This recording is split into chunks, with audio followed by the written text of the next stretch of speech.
Good evening. Walking Wisdom 19. Can't believe it's 19 already, to be honest with you. Bloody hell, how time flies. So I've been doing these Walking Wisdoms for this past year. And yeah, thanks for all the support. And yeah, really proud to be able to do this. So tonight it's Walking Wisdom 19, sitting in my kitchen again. These dark nights are really drawing in and it's cold outside, to be honest with you. So it's gone from being Walking Wisdom to Sitting Wisdom a little bit. But it's more comfortable. And I hope you're sitting comfortably as well. So tonight I wanted to talk about, well, I've called this a Walking Wisdom, Generation Unhappy. So I wanted to talk about the reasons why I think a modern life can make people unhappy and how to combat these things. So obviously I don't just have a little moan on here. I offer practical solutions as well. Yeah, before I start though, I just want to say check out my Patreon site. So it's Patreon, patreon.com/Arro Wellness, ARRO Wellness. Become a patron of my work if you like what I do. Allow me to do a lot more talking. And also, yeah, check out my podcast. I've got a podcast now.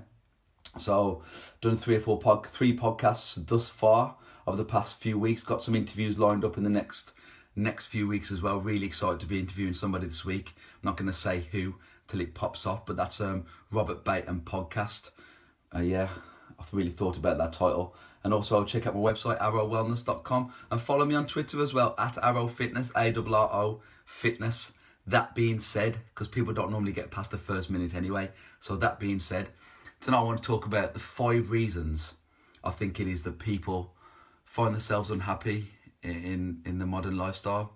And I mean, I think the first reason people struggle with the stress of modern life is negative coping mechanisms. So people really don't cope properly with life, and they use negative ways to combat this. And these could be like, you know, ignoring the problem, smoking, drinking, drugs, promiscuity, and the like. And I think that people use this because these effects are immediate. They're immediate. When really we should be using positive coping mechanisms to cope with modern life. Things like exercising.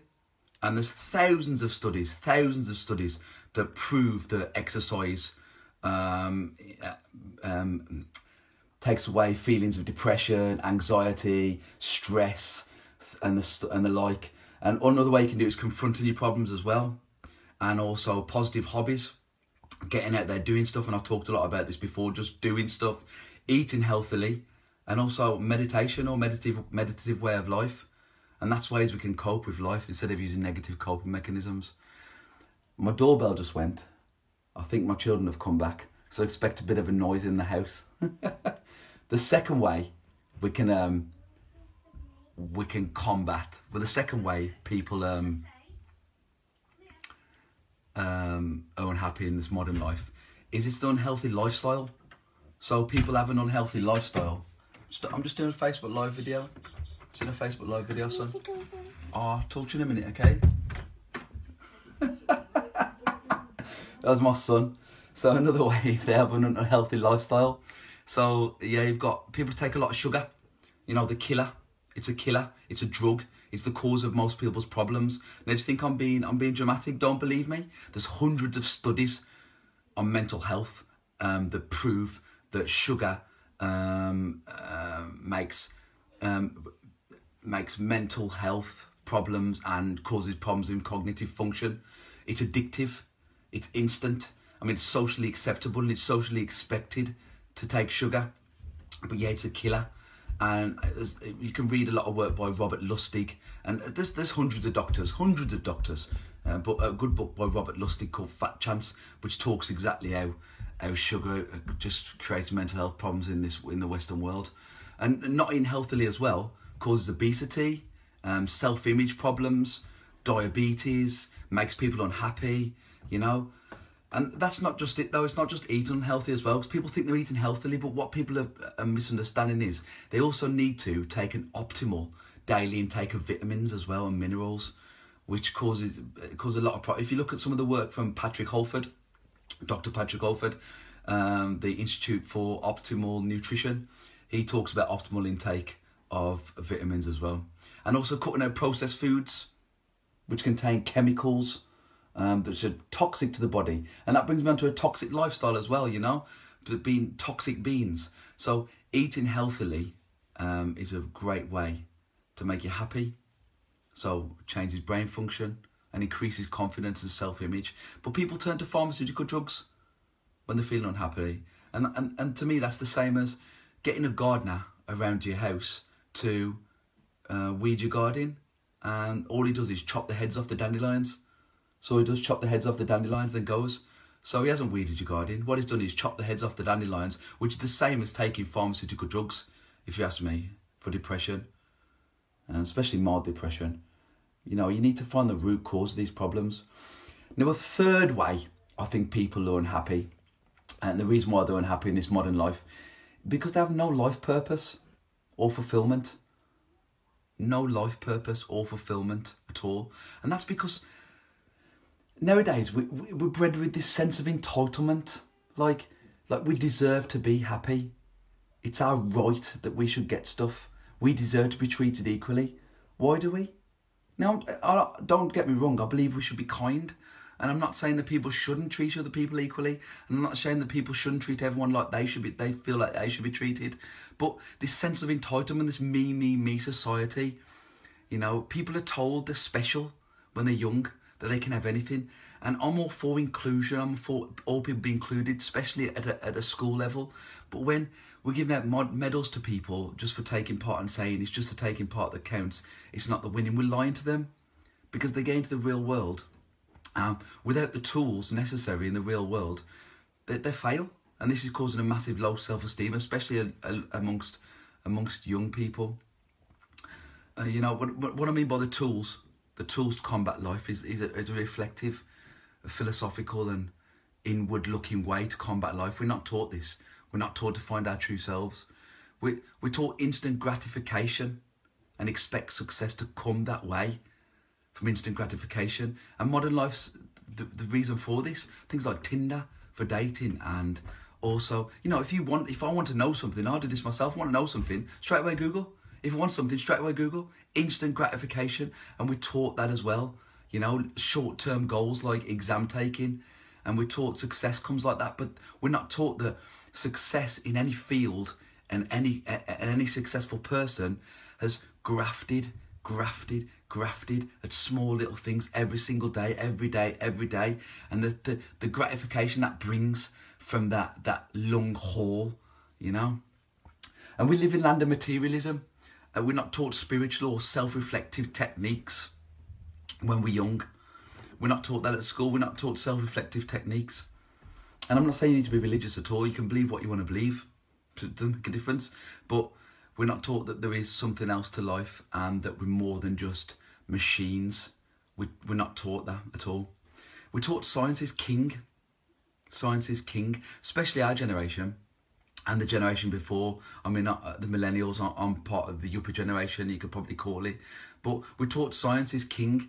Now, science is important, obviously. I'm not saying that we shouldn't follow science. I'm an advocate of scientific experiment, obviously.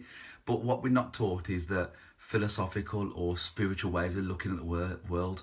And that means people are becoming nihilistic. And so going back to what I said, number 3 is no life purpose or fulfillment. People don't set goals either. People are not setting goals, short-term, medium, long-term goals to achieve things. We're just meandering through life. Now, I think the 4th way that modern life is making people happy, exactly what I'm doing right now on my selfie stick, which is using phones. I think phones are interrupting relationship building. And I think that social media is creating, well, I know, social media is creating a jaded view of life for people. You know, the snapshots of people's life, people looking prettier than you because they take the best photos, people looking they're having the greatest time because, you know, they don't take photos of them and their friends smiling, you know. And it's creating a jaded view of life, and it's making young people especially who have grown up in the digital age not being able to see through that and not see it just as technology, see it is so imprinted in their life. And the social media interactions and text messages you receive, they release dopamine in the body. Every time you get ping, every time you get buzz on your phone, that releases dopamine in your body. You know, it's very, very addictive, dopamine. Dopamine's the same thing that's released in the body when we drink or take drugs or the like. But the thing is, there's age restrictions on these things that release dopamine. There's no age restrictions on social media. Well, I suppose there is, but, you know, it's easy to be bypassed. And what you're finding now in young people is they can't form meaningful relationships with friends because of the superficiality of social media, and they look at their phones instead of building relationships. So, I mean, I could talk like when I was a lad, but it wasn't that long ago when people didn't really use phones as much as they do now. And you're sitting in a room with people, or you're sitting in a meeting, or the like, and what you do is you just start some small talk with the person next to you, and that's how you build relationships, and that's how you build trust. But now people look down at the phone, and it's stopping people building relationships. So what I think people are unhappy, the fourth reason is they can't build relationships fully in this life. And the imbalance of real life and digital life is really the issue. And the fifth way, bear with me, I think the fifth way that people are unhappy in this modern life is they're not allowing themselves to be bored. You're not allowing yourselves to be bored. Boredom creates growth. We avoid being bored to avoid mental reflection. Boredom is a clean state. Boredom is a crisis of meaning, of purpose, and therefore it's imperative to our growth. If you use the bored state to start creating or reflecting, you can become unstoppable. You really can, because that's when you look inward, and that bored state, that's when you use that. Use this, it's a perfect time to start meditating. It's a perfect time, because this is the time for reflection. The problem is now, people now, like, they'll watch television or look at social media or find some other mind-numbing entertainment to try and eradicate this boredom. But in essence, it is a missing part that we need to find, not ignore. That's what people are doing, they're ignoring. So it's the same with my children. I let them be bored. People often think they need to entertain the children. They're feeling bored, put the television on.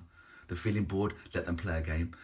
I'm really against this. I think it's important that children get bored, because this is the time when they reflect and really think about what it is to be a child, and this is when they grow spiritually. So that's the 5 reasons, I think.